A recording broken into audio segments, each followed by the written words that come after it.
আমার মায়ের ভাই গেছে, আমার মা মরে গেছে, এখন আমরা পাবো। আমি 1 বছর ধরে পাড়া বন্ধ দিচ্ছি। কেন বন্ধ করছিলেন?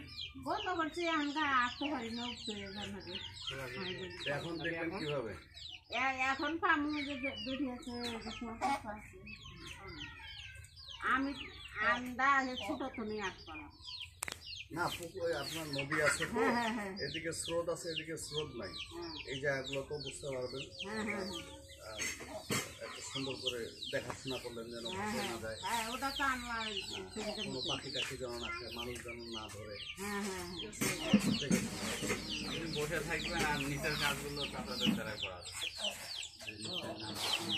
অসুখ কিছু হলে সেটা আবার ওই যে প্রাণী সম্পদের ডাক্তার আছে, তাহলে সুবিধা দেখবো। প্রতি ইউনিয়নে কিন্তু একটা করে ভলান্টিয়ার আছে প্রাণী সম্পদ, ওনারা ওনাদের ওষুধ ওনাদের দেখাশোনা করে।